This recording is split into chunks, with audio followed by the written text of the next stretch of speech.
Hello everyone. Welcome to today's webinar. We're here to talk about asset management. This is part of the Aging and Long-Term Services Department Capital Funding Program.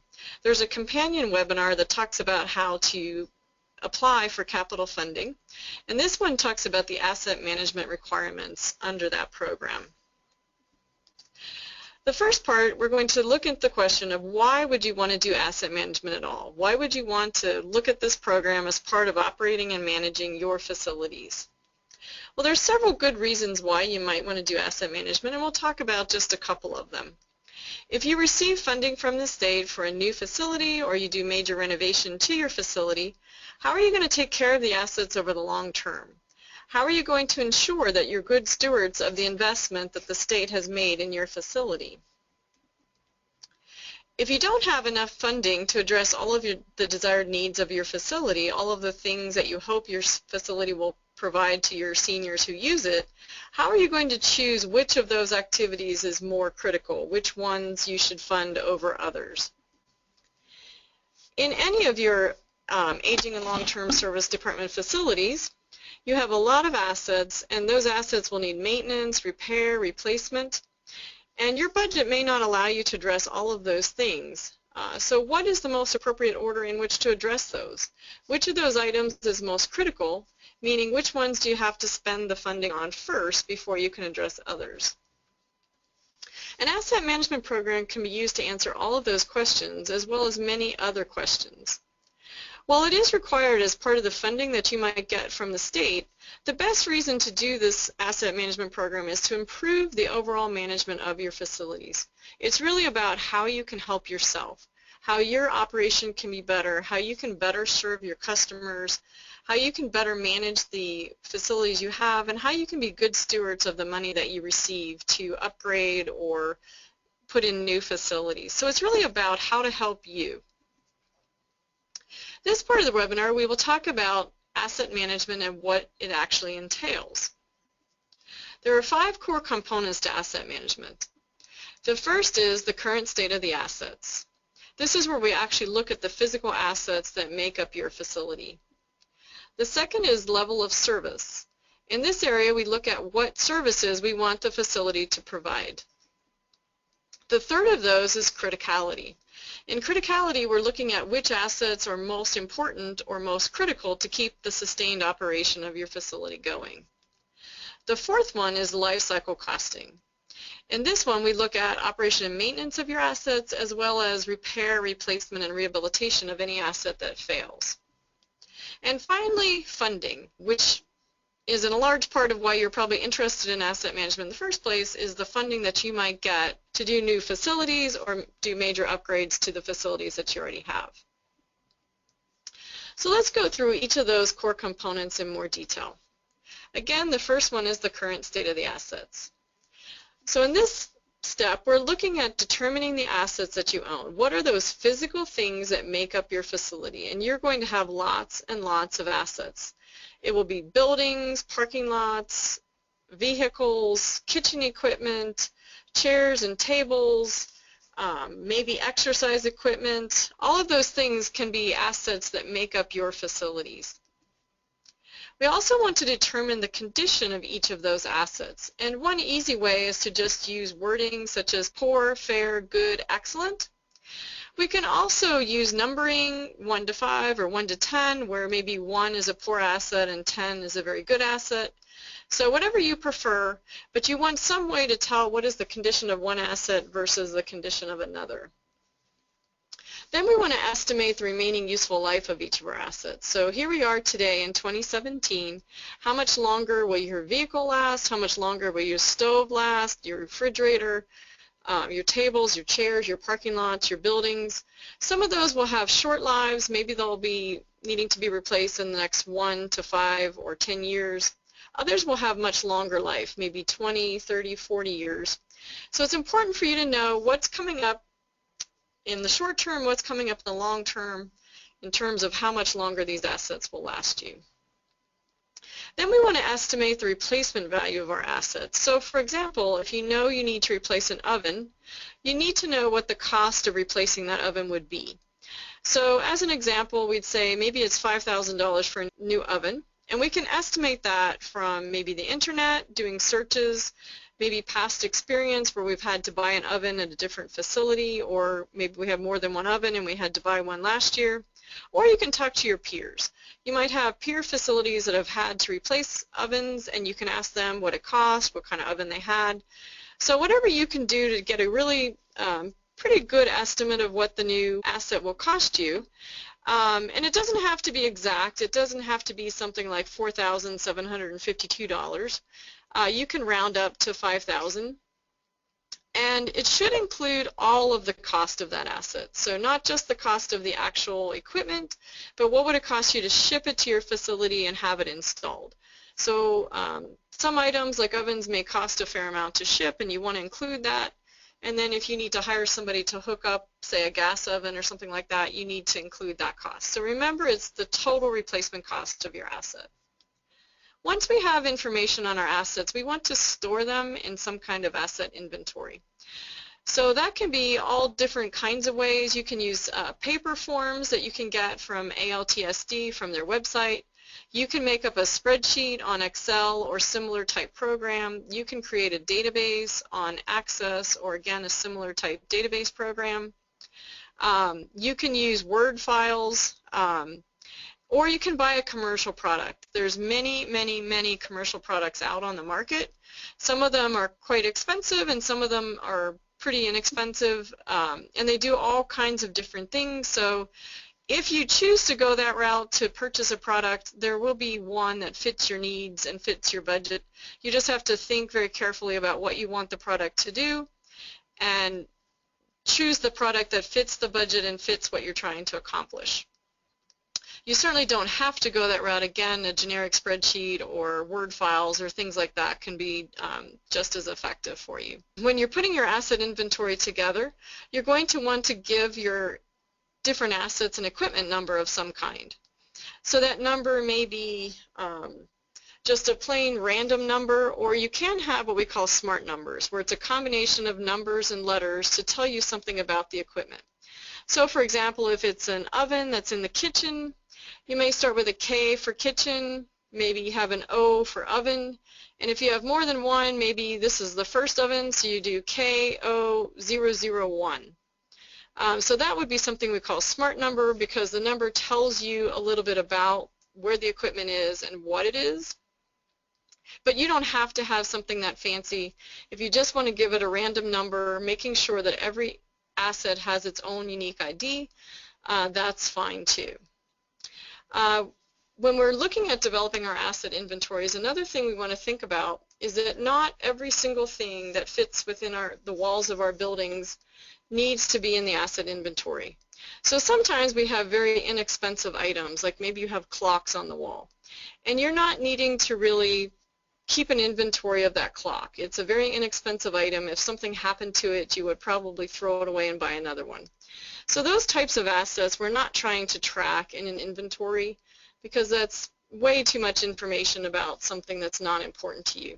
So we usually set a money amount, and we say below a certain amount of money we're not going to include those assets in our asset inventory. For a smaller facility, maybe that's a couple $100, say $250. For a larger facility, maybe that's more like $500. And it's really up to you to make sure that you catch all the assets that are worth including an asset inventory, so you're not missing any, but you're also not including ones that really aren't worth tracking. So again, it can vary from facility to facility. One thing to think about, though, is when you have a lot of a certain asset, like tables or chairs, each individual table may fall below the money amount you've set, but collectively, maybe you have 20 or 30 or 40 tables, so you add them up all together and they're going to add up to a lot of money. So you may want to include tables in your inventory or chairs in your inventory in a simple way, because that's going to amount to a lot of money, and you may have to replace those tables over time. So you want to keep a track of how long you think it will be till you have to replace them, and you want them in your inventory. When you're trying to gather information to put in your inventory, you can look for system records if you have them. Maybe you have records of when the equipment was first purchased. Maybe you have information from the equipment manufacturers when you bought it. So you can look at those kinds of records. Maybe you have photographs of the equipment when you first got it. Maybe there's some existing inventory already or ID numbering system. Certainly if you have any kind of inventory in existence, start there and just add to it. Some people have what they call fixed-based inventories where you've had to do it for the city government, county government, or state government, and they often ask you to track items that are above about $3,000. And you might have had to do that kind of inventory, and there's certain information they would want. So if that's had to be done, use that as a starting place and just add to it. And then the final way, which is very effective, is doing interviews of past and current employees. So people who were there for long periods of time can give you information about the status of equipment, or maybe can help you know who the supplier was or the maintenance history, that type of thing. So when you're putting together your inventories, include as many fields about each piece of equipment as you want. You might want to have serial numbers, you might want to have manufacturers, you might have installation date. All of those kinds of things can be put in your inventory along with the information about condition and about useful life and the replacement cost. When we're collecting our asset information, one thing we want to think about is taking pictures of our assets. Pictures can help you in a lot of different ways, and one way is by getting a picture of the tag on your piece of equipment that might show the serial number, what kind of electricity it uses, model numbers, that type of thing. Oftentimes those are put on the backs and the bottom of pieces of equipment, so they're very difficult to get to, and especially in an emergency, you don't want to have to pull out your refrigerator to get the tag on the back. You want to be able to just go to your computer, pull up a picture, and there you have it. Or from the picture, you can put this information into your asset inventory, and you can just pull it up on your asset inventory, and it's right there for you. So it makes it a whole lot easier for you to find that information. If you have put a tag number on that piece of equipment, like we talked about before, the asset ID, take a picture of the tag number attached to that equipment, because again, that will help you identify what's in the picture, and it will help you in making sure that you have correct identification. The pictures can also help you if you ever have any kinds of problems at your facility, like a flood, a fire, vandalism. The pictures are a good record of what equipment you had, what condition it was in, the model numbers, all that sort of thing. So between the asset ID and the pictures, or the asset inventory and the pictures, it will really help you as you go through trying to remember what was in your facilities and what the replacement will be for that. So again, why do we want to do this phase, the current state of the assets? It's extremely hard to manage your assets when you don't know what you own, what conditions, and how much longer it will last or what it will cost to replace it. It makes a lot of difference depending on how many of each thing you have. And suppose you have 6 ovens in your facility so you can cook a lot of meals, and 2 of them are in bad condition and 4 of them are in excellent condition. That's very different than having 6 ovens with 5 of them in very poor condition and 1 in fair condition. So it's a very different management depending on what you have and what condition it's in. And if you don't know that information, it will make it very, very difficult for you to actually manage your facilities properly. So the second component, again, is level of service. And this is where we want to recognize that our senior facilities are in the customer service business. You may not think of your customers that way, or your seniors that way, but your seniors are customers who come to your facility to have a meal or participate in activities or have a field trip, or you maybe deliver meals to them. So they are your customers, and you want to think of yourself as a customer service business. What you want to do is set goals for your facility. What are you trying to accomplish? So what are your goals for the week, for the month, for the year? How are you trying to service the customers or your seniors who come and use your facilities? When we set goals, we want to make sure that we use the SMART goal system. So it stands for being specific, measurable, attainable, relevant, and time-bound. So we want a goal that's very specific. It doesn't help us much to say we're going to run an excellent senior facility. nobody knows what excellent is, or worse yet, everybody would define it completely differently. So instead, we would want to set specific goals that relate to having what we consider an excellent facility. So for example, we're going to serve 100 meals every day between 10 a.m. and 2 p.m. Now I'm being very specific. I'm saying that I think an excellent senior center for me would be one that serves 100 meals a day. So it really helps us know where we're trying to go. And it may take several goals to define all the things that you would like your facility to be able to do. Next, we want to be able to measure those goals. It doesn't really help us to set goals if we can't measure whether we met them. So it's very important to have specific things like I just mentioned where I can say whether I made 100 meals or not. I can see whether they were offered between 10 and 2. That's a very measurable goal. We want our goals to be attainable. So for our particular facility, the goal has to match what we're able to do. So if I set my goal at delivering 200 meals, but I really only have enough space to do 50 meals, that's not an attainable goal for my facility. So I do want to make sure that whatever goal I set does fit what the facility is capable of doing. And it also has to be relevant to your facility. So you don't want to set a goal that maybe a senior center in Taos has set if it doesn't apply to a senior center in Gallup. So if your seniors don't want to have bingo night, well then it wouldn't be a good goal to set to offer bingo once a week. So you do want it to be relevant to the customers that you have. And finally, there's the T stands for time bound. Sometimes our goals have time elements, and I mentioned that first goal of offering meals between 10 a.m. and 2 p.m.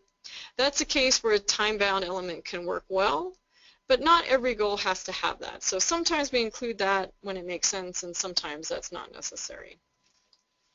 So as I mentioned, we want to be able to measure the progress towards meeting our goals. It doesn't really help us to set goals if we can't tell if we've met them. So it's very important for us to be able to look at our goals, say once a week, once a month, once a quarter, and different goals might be different periods of measurement, and just look and say, did I meet this goal this week, this month, this quarter? And what really helps is you can then set up the conversation of what happens if I was not able to meet the goal. And it's probably the most important part of the goal setting process is to really have that thorough analysis of, okay, I didn't meet the goal this month. We weren't able to deliver as many meals as we wanted, or we couldn't serve as many. And now we sit down and talk about why that occurred.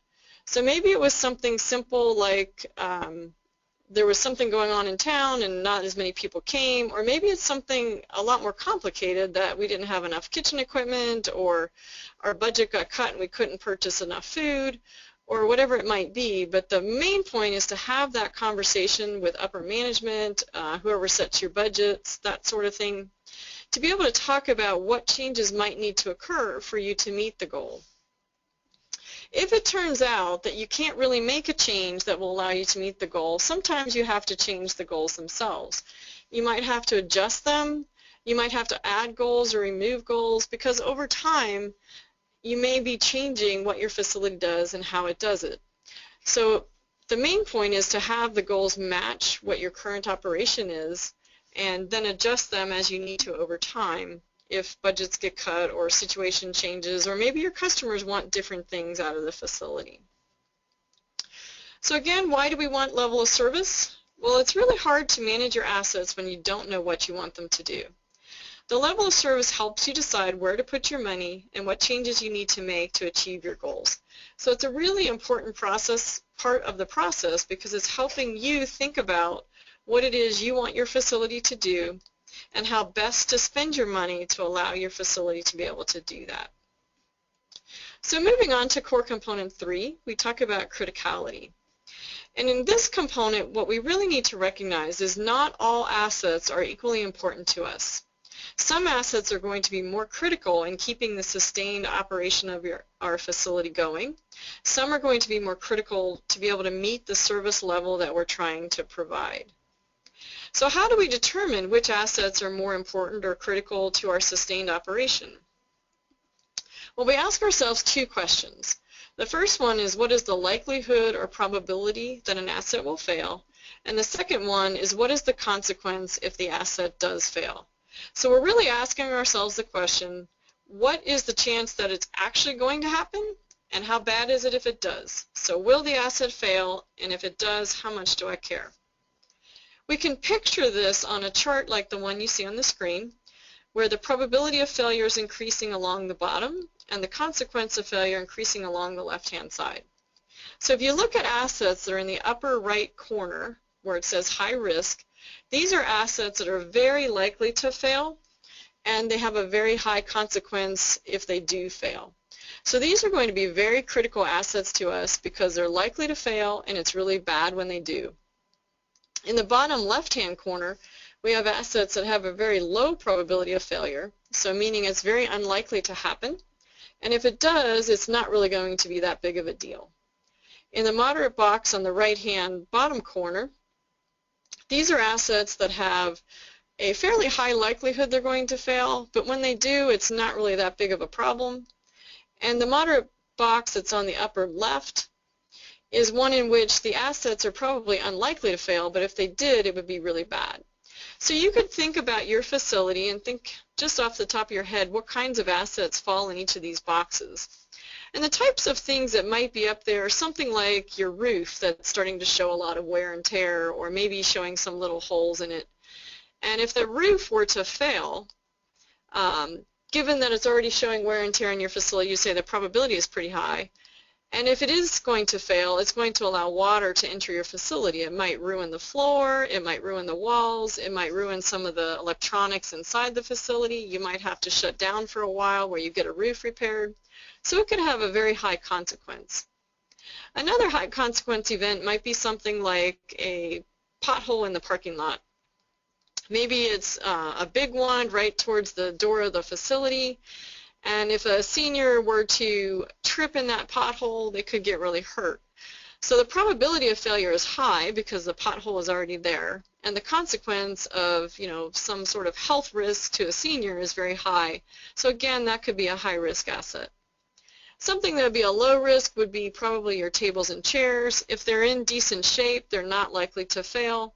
And if they did, it's not really that big of a deal because you just would bring another chair over because you probably have plenty of tables and chairs. So calculating criticality, we give a score or a rank for a probability of failure, usually from 1 to 5, but you can also use 1 to 10 or any other scale you would like.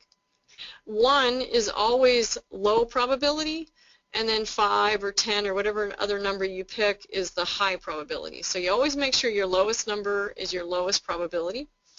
We do the same thing for consequence, again ranking from say 1 to 5, with 1 being a low consequence of failure, 5 being a very high consequence of failure. And then to get our risk score, we multiply the two numbers together. As an example, if our roof had a probability of failure of 2 and it has a consequence of failure of 5, the total risk score for that roof would be 2 times 5, or 10. So we want to go through each of our assets and rank them according to the probability of failure and consequence, and then multiply the two together to get our overall criticality. The highest criticality you can have, if you do a 1 to 5 scale for each, would be 25, and the lowest would be 1. So any item that's maybe 20 to 25 would be your high risk, and then probably somewhere around 10 to 20 are your moderate risk, and below 10 are maybe your low risk assets. And you just want to take a look at how many assets fall into each of the categories, because that's going to help you determine where you're going to have to spend your money. The criticality is not static. Every day the criticality is going to change slightly. So things are wearing out, they've been used, they've been exposed to the weather, etc. So every day it's going to adjust slightly. So we do need to reassess criticality on some periodic basis. Every year is a nice time to do it, but you can do it every 6 months or every other year, whatever works for you, but you do need to reassess. And we also would like to reassess if we do major changes, upgrades, replacement, major construction projects, a big rehabilitation project, anything like that, we would want to include a reevaluation of our criticality. So going back to why do we want to look at criticality? We have limited dollars, so we need to spend them on the most critical assets. So if we spend them that way, we can have a lot more impact with the same dollars, or we can actually keep the impact of those dollars the same but reduce our spending. So just choosing to spend our dollars a little bit differently can really change how our facilities operate and how the risk of those facilities goes over time. And I always think of criticality as kind of the heart and soul of asset management. It's really one of the best places where you can have a big impact on the dollars and how much those dollars do for you. The fourth core component is life cycle costing, and this has those two components as I mentioned before. The first one being the operation and maintenance of the assets, and the second one being the repair, replacement, and rehabilitation of assets that have failed. So when we look at the operation and maintenance side, I like to split maintenance into three categories. There's nothing magic about this. Some people might have slightly different titles or might combine things differently. But the way I look at it is there's maintenance that you do on a routine basis. It's the stuff that's something you do once a day, once a week, once a month, just to keep your assets in operating order and making sure they're doing what they're supposed to do. So these would be things like cleaning, inspection, lubrication, changing the oil in your vehicle, that sort of thing, changing a filter in a furnace, draining a hot water tank, routine things to keep your assets going. On the preventive category, there we're looking at assets where they've started to show some wear and tear, possibly even a little bit of a failure. And if we go in at that stage, we can prevent a further failure. So one example would be your roof. Maybe there's a few small holes in your roof and it's starting to leak. If we can repair that roof before those holes become major, we can prevent problems like the ceiling collapsing or walls getting wet or mold occurring. So getting up there and repairing the small holes before they become big holes is a good preventative measure to take. The final kind of maintenance that I talk about is predictive. This is where we're trying to do something to predict when an asset is going to fail in the future. So this might be some kind of monitoring. You might hire somebody to come in and do an inspection for you, say for your roof again. You want to know how much longer your roof is going to last, so maybe you hire somebody, a roofing expert, to go up there and walk along the roof and say, well, based on the wear and tear on your roof, we think it's going to be another 5 years, or it's going to be another 10, or you need to replace it next year. We're not going to do predictive analysis on low-risk assets because those assets we're not really concerned about the failures, but we would be very concerned about predicting failures of high-risk assets, so that's an activity that can really pay for itself if you're talking about a high-consequence, high-risk event. The benefits of maintenance are very well known. It's about 3 or 4 times more expensive to operate without proper maintenance, but oftentimes maintenance is a common item that people like to cut from the budget. And why is that? Part of the problem is that maintenance appears not to matter. So when you cut maintenance, in the short term, you don't really notice the effect because it takes a little while before the damage to the assets can be seen and before the asset failures start to occur. So people think if I cut the budget today and nothing happened in the next couple of months that they're okay. The problem is when the budget gets cut and it stays cut, eventually your assets are going to fail a lot more quickly and a lot sooner than they're supposed to, and it's going to be much more expensive to replace something that completely fails rather than getting in there and fixing it when it's a partial failure. So we really want to maintain our assets in the best condition we can because that will keep our assets, the overall facilities operating longer. It will help us meet our goals and provide continuous services to the seniors. So a couple of questions I like to ask people when they think about their facilities and think about maintenance is when you think about the maintenance on your facility, how do you feel about it? Is it something you feel comfortable about? You feel like you're doing the maintenance that you should be? You feel like you're keeping things in operating order? You feel like they're lasting as long as they should? So for example, if you buy a dishwasher that says it's good for 20 years, is that dishwasher failing in 5 years? Or is it still going strong at 22 years? And a lot of that relates to the maintenance and how you take care of those assets. So again, just think about, your own facility, how do you feel about the maintenance? And then this is one of my favorite questions that I actually took from a book about operation and maintenance in the commercial world. So if an airplane was maintained the way you maintain your facility, would you fly in it? And if the answer is no, you wouldn't fly in it, then it means that your maintenance program is not all that it should be. And if you think about who you're serving one of the most vulnerable populations in our seniors. So we want to make sure that we're taking as good a care as we can so we don't have potholes in our parking lot, our lights are working so they're not going to be out in the dark, that we're maintaining the roof so that we're not getting mold, that sort of thing. So it's really important to do proper maintenance of our facilities. It's always a good idea to develop an operation and maintenance program for your facility. So looking at each piece of equipment that's in your inventory or each asset in your inventory, what are the operation and maintenance things that you need to do on each of those assets? And over what time period do you have to do them? Are they daily tasks, weekly tasks, monthly tasks? And so putting all those in some kind of plan to say, this is what we have to do every day, every week, every month, and then tying that to how much money we need. So how much money for supplies, equipment, maybe if you have to hire somebody to do an inspection of your roof once a year, putting a cost to your operation and maintenance plan so that people know what it's actually going to take to maintain your facility properly.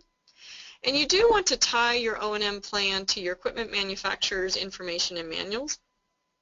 So usually when you purchase a piece of equipment, you will find a section in the manual, and nowadays many of these manuals may be online as opposed to the paper version you see there in the picture. And if necessary, go online and look up the manual and look for the section that says recommended operation and maintenance. It will probably give you tasks and timelines in that manual. The only thing to keep in mind is that the equipment manufacturer is going to probably have a schedule that might be a little bit more aggressive than what you want.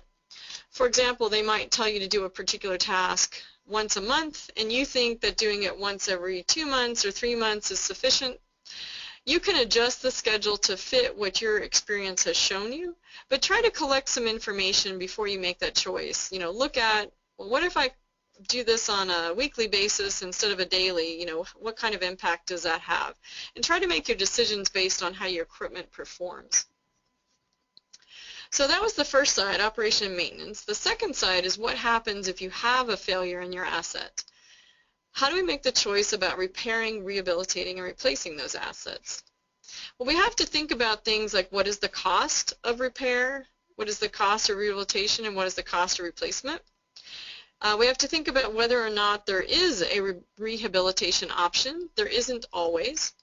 Rehabilitation is essentially when you keep the guts of the asset in place, but you're cleaning out something that's doing something to replace it to bring it almost back to normal. So for example, there they have a hardwood floor that they're sanding down. That would be similar to a rehabilitation option. So you have a floor in place, and rather than taking that floor out and putting a new one or putting a new one on top of it, we're going to sand it down. Something along those lines. There's not always a rehabilitation option. Almost always the replacement option is going to be the most expensive option for you. So life cycle is a lot about balancing how much O&M and repair and rehabilitation we do against the replacement.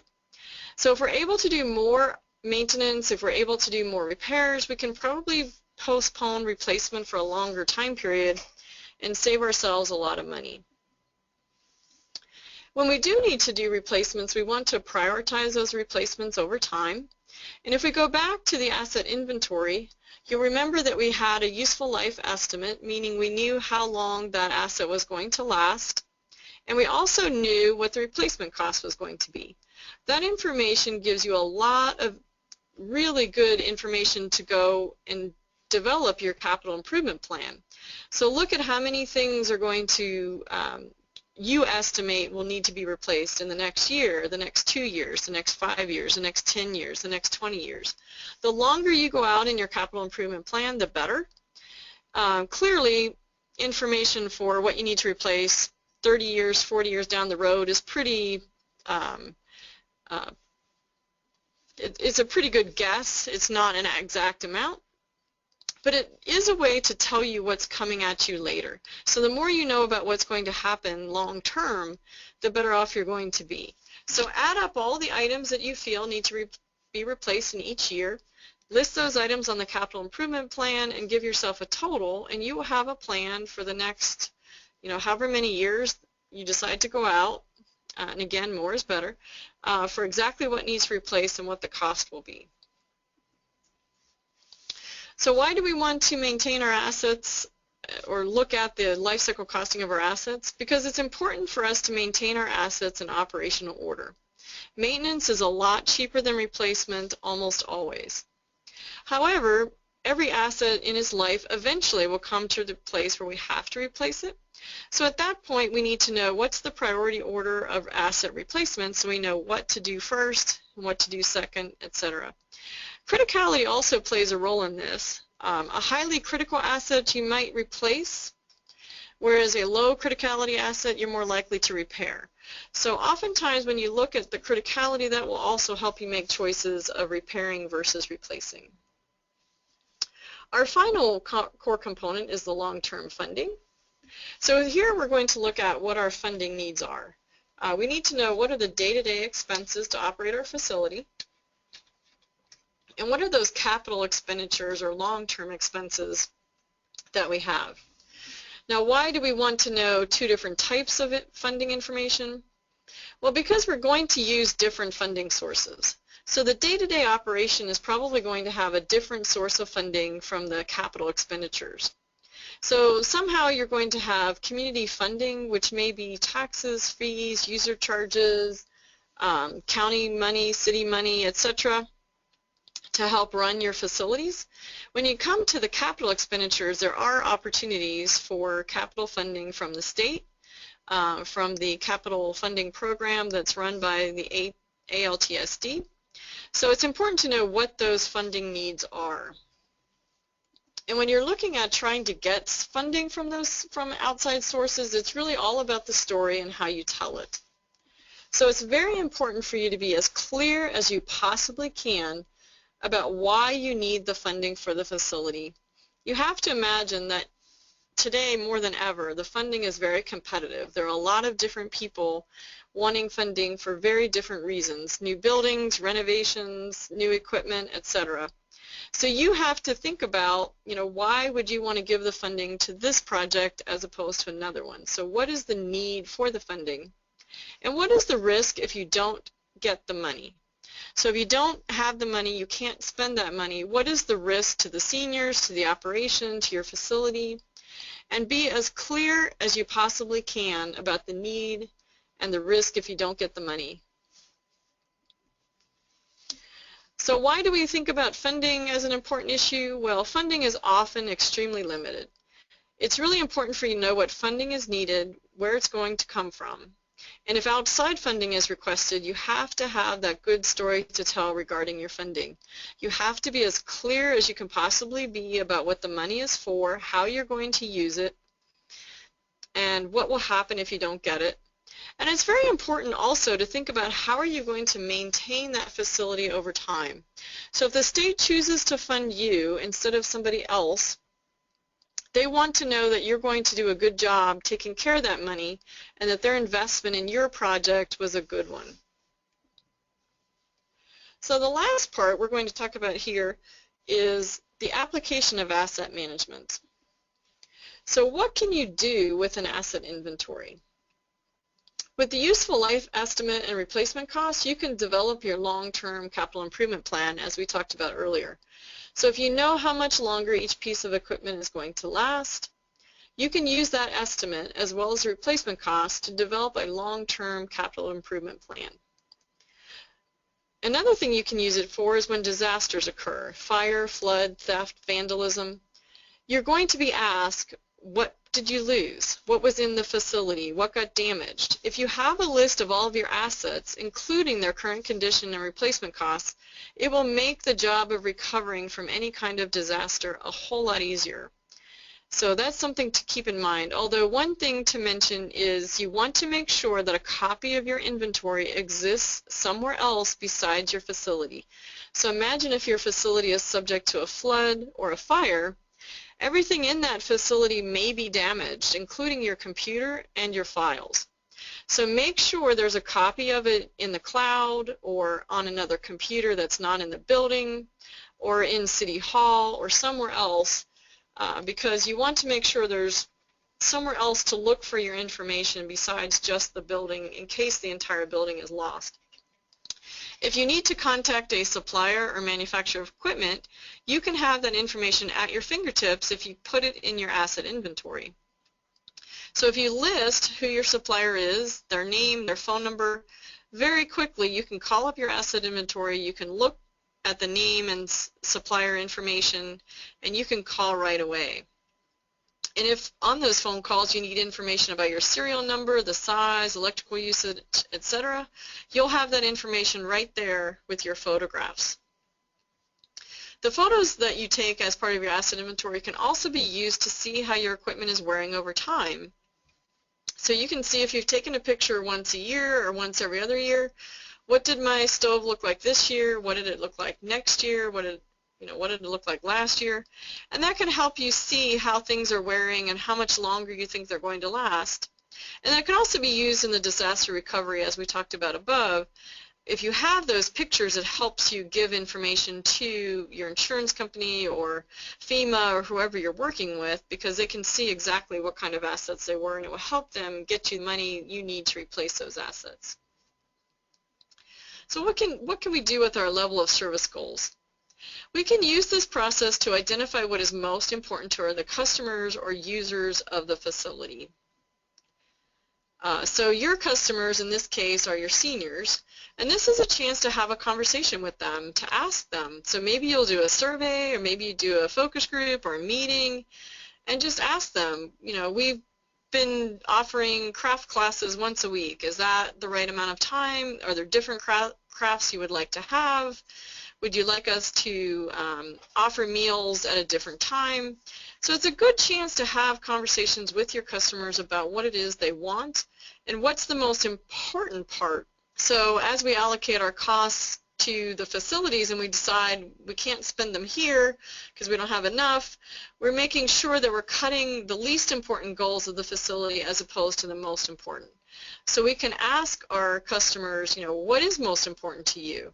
And we can use that information to help us decide where to make the cuts if we have to cut our budgets.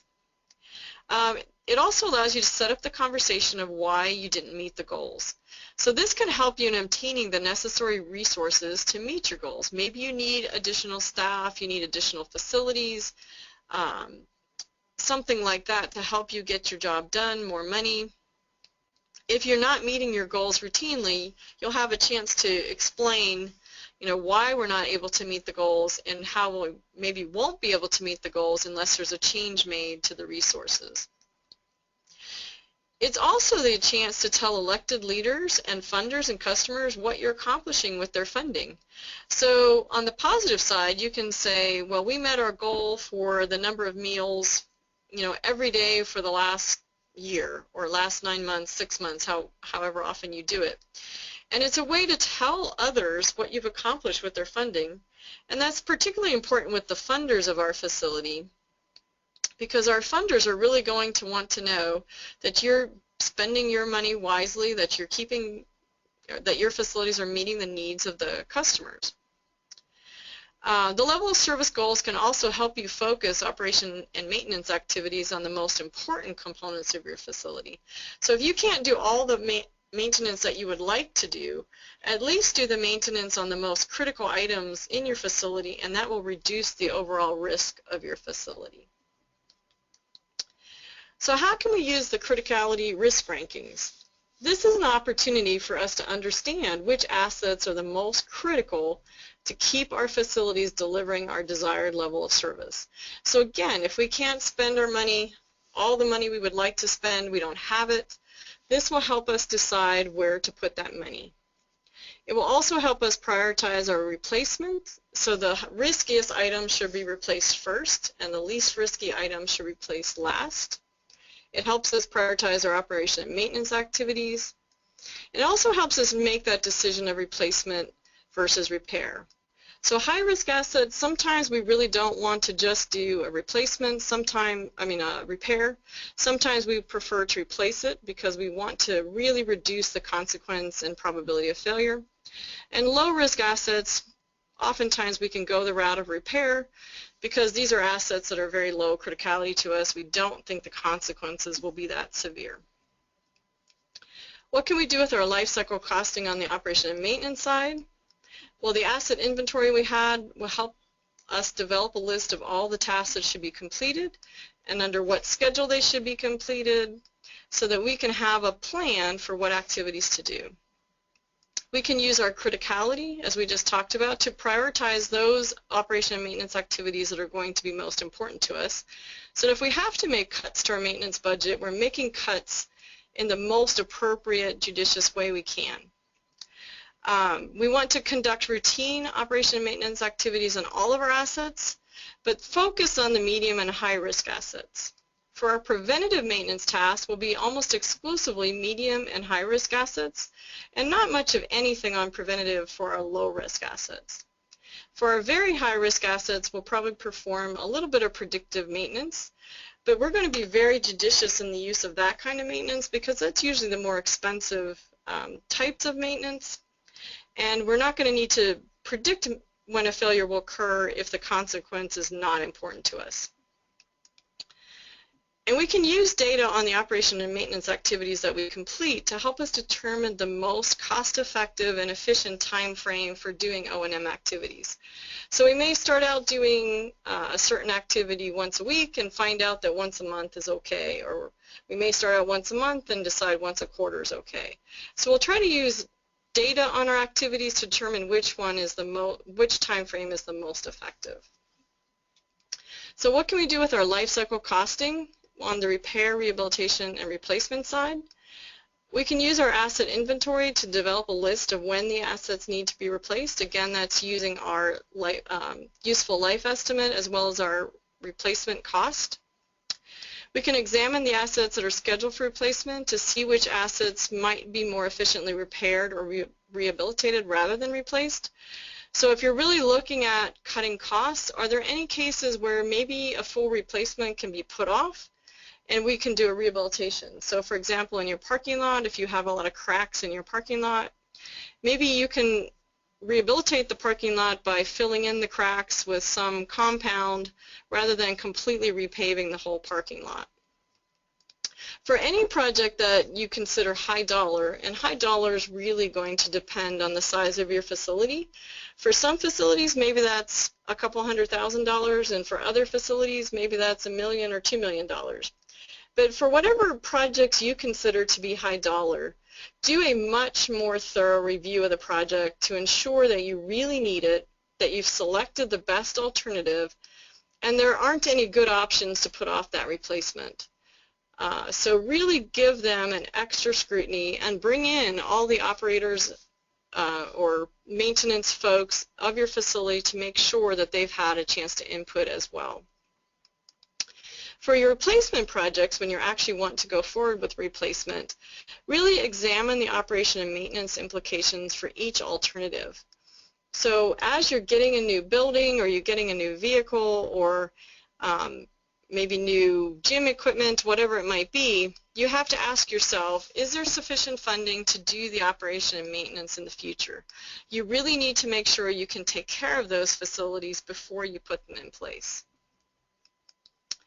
So what can you do with your long-term funding plan? You can determine what you really need to operate the facility at its current service level. And it's really important to know what is that budget. If you really were able to do all you wanted to do, how much money would you need? That's very important to you as you're contemplating additional projects that might raise the operation and maintenance budget to make sure you have money to do all you need to do.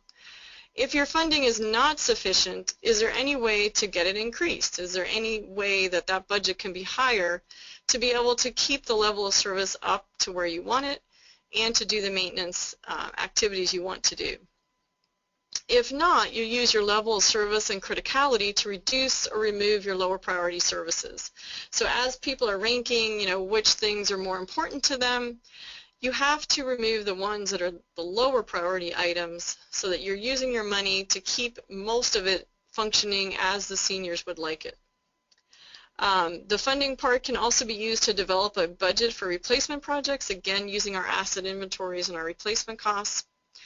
And for all replacement projects, you really want to think through why you need the funding and what story you're going to try to tell to make sure that you've thought through what the funding's for and what the risk is if you don't get it, so that you can make the best application possible for getting the money. On the screen now is my contact information. You're always welcome to contact me if you have any questions about asset management or what it can be used for or how to do it. Also, you can always contact the Aging and Long-Term Services Department, Rebecca Martinez, or Barbara Romero, and talk to them about how to include the asset management information in your applications. I thank you very much for listening today, and again, if you have questions, please contact us, and we're happy to help.